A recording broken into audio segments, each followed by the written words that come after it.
A couple days ago, I directed my first scene. I also acted. I also produced. I also did costume designing. I did a lot of stuff when it comes to this scene that hopefully by now should be posted. So I did a lot, and the thing is, I don't know why, but I decided to keep the crew small. I guess it's because I did filming in my house and I want to keep people close to me inside my house. I guess I wasn't really comfortable reaching out to other people, other classmates that do filmmaking. Guess I wasn't reaching like comfortable reaching out to them to come to my house, and also wasn't comfortable reaching out to them during the holiday season. I did speak with everybody. It was my brother, my friend, and my girlfriend.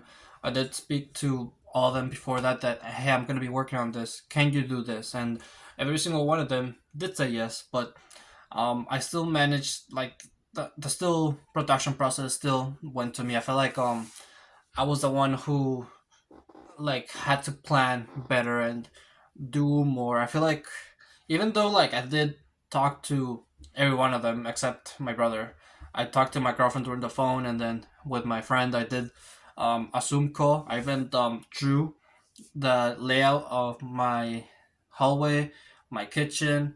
I drew it for him that way he could know where to place the camera, and even still, was still not enough preparation because I feel like I didn't get my vision as clear as him. I feel like I didn't teach him enough, and the thing is, one of the reasons why I didn't do that is because there's a whole different side tangent is because I didn't feel like he was gonna be committed enough to study for it. Same thing goes for my girlfriend and my brother, but whole different thing, right?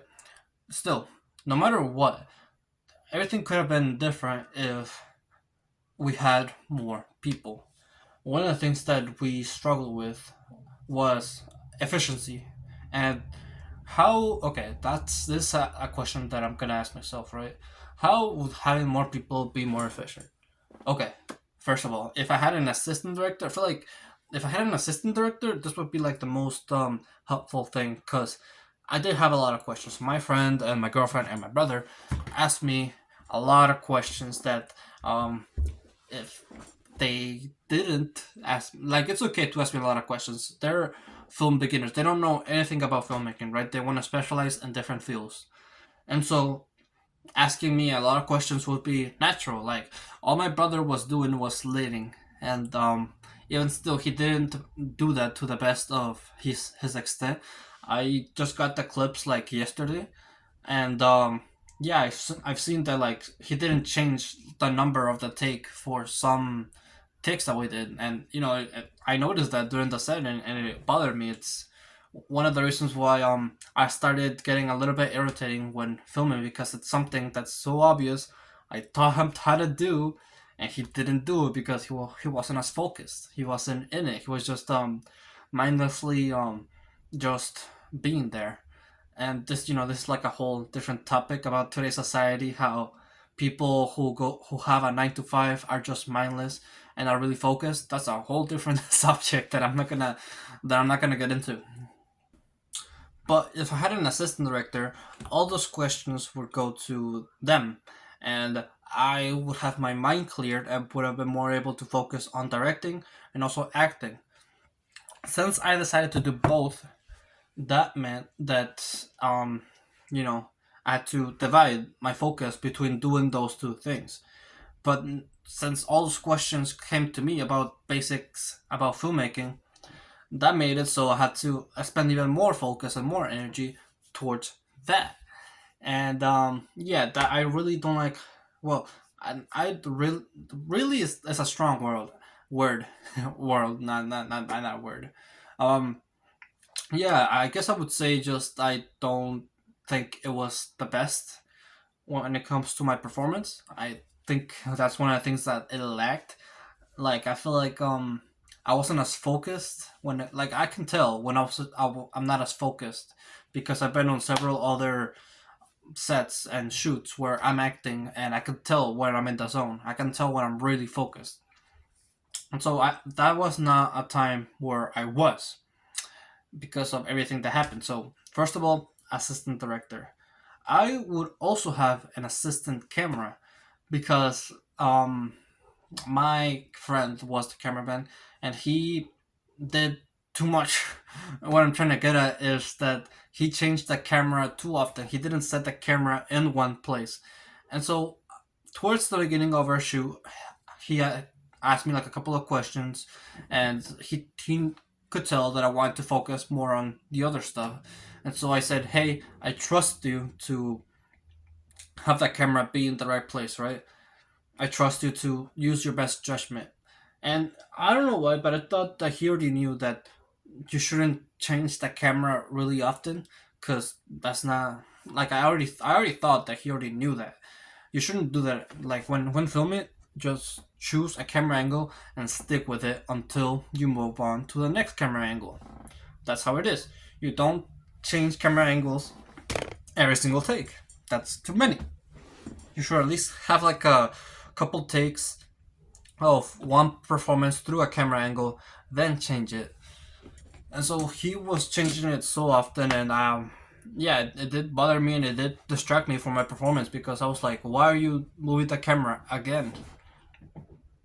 And I tried telling him that, but since I told him to that I trusted him to use his best judgment, he kind of ignored my comments to keep the camera in one place.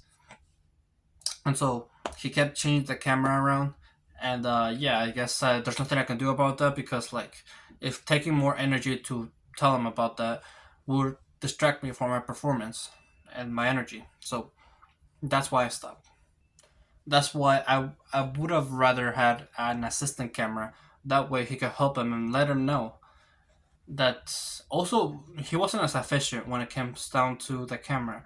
Something that he started doing was having to shoot with two cameras at the same time, which, like, looking back at it, is not ideal. Sure, it gave me more options, right? But again, it did distract me, it did keep me out of focus because he did something without telling me. And so, if I had an assistant director, an assistant of camera, and it also took a lot of time because he was setting up two tripods at the same time. That was taking a lot of time. More time takes away more energy. Even if we're not doing anything, the more time we spent, we're still gonna be drained of energy. And so, I think what I've rather had if we had an assistant camera is have the assistant camera move the camera and then have my friend, which is the DP, right? Have him choose a certain spot where he wants to choose, or where he wants to film, right? Where she wants to shoot, pretty much. That's how you would say. I also have to teach them film lingo. I have to teach them like the order of things, like camera, rolling, slate, whether it be scene X, and all that stuff. So yeah, it's still. I didn't mind doing that. I just thought we could have been more efficient at things. When it comes to, let's see, what else? What else would have gone? I think that's pretty much about it. With the equipment that we have, of course, I wouldn't really. I didn't mind being costume designer. I think I did my own research, and it wasn't that hard. It was really hard, like trying to find a similar costume. Like, don't get me wrong, the costume that my girlfriend brought is nothing like I had in my head. Neither, I mean, the one that I had was kind of like similar to the one that I had in my head. It's kind of Morganish. If you read the Weatherby script, you kind of know what I mean. Who knows? Maybe I might for a video, I might go over the Weatherby script and break it down. That sounds like a fun idea. Actually, well, I might do that. So yeah, I guess that's like the two things. If I know there's that, okay, one benefit where when it comes down to a bigger crew and they know about filmmaking, one benefit is the fact that they are might have the equipment for shooting. Like, for example, they already might have the microphones, they might already have the fancy cameras. We made this film through our phones, and the thing is, my friend had an iPhone and I have an Android. The quality also, okay, this is okay, I'm just like ranting about things that my friend did that I didn't like. I mean, my girlfriend did fine. My brother, I already said it, but he was just not paying attention as much. No, yeah, but my friends my friend also started filming vertically, which, if you know, that's why. If we have filmed everything horizontally, why would you start filming vertically? That really bothered me. When he started like changing the tripod and having it be vertical, I was like, oh, maybe he might hold the camera and like the other way. He might just like have it that way. That way he can turn it whenever he does start filming. But no, he started filming vertically. Yeah, I guess he doesn't really understand consistency. It's my fault. I should have teach him better. It's not his fault, but still, he could have like Anyway, forget it. Forget it. If I had more people, they would have let him know, and it's still my fault. It's still my fault for not teaching him. But still, ideally, I think I would have added at least three more people to my set. Well, four people to my set. Five people. Okay. So okay. I think okay. The thing I wrote this in my books. I mean, in my notes. I wrote like how, if I were to do this again, how would I um have people? Like how many people would I have on set? How many people would I have working on this film? And I have two types of list. One that I would have for my film, and then one that I believe everyone should have in general for the project. So for me, it would be director, actor, assistant director. No, it would be director, actor, assistant director, director of photography, assistant camera, sound mixer, script supervisor, and a gaffer. So in total, you would be like 8 people in my set. Um, the only difference when it comes to the list that everybody should have, I added producer, costume designer, editor, and yeah, that's all the ones that I would add, like for everyone to have. Yeah, just don't try to put too much work on yourself. Just remember that it's better to have quality instead of quantity. And so if you have different roles that you have to fill out on set, you can, like, for example, there are some roles that you can do beforehand, right? Like for example, costume designer. This is mostly something that's going to be done before you are on set. I mean, you the costume designer does have to bring the costume, but they don't have to be as focused when it comes to being on set. When it comes to like the roles where your attention is really demanded, yeah, those are gonna be the roles that you don't want to multitask in, because if you do, that your performance in those roles is not gonna be as well. Oh, again, I repeat this in a lot of my videos, but it's always all about quality instead of quantity, right?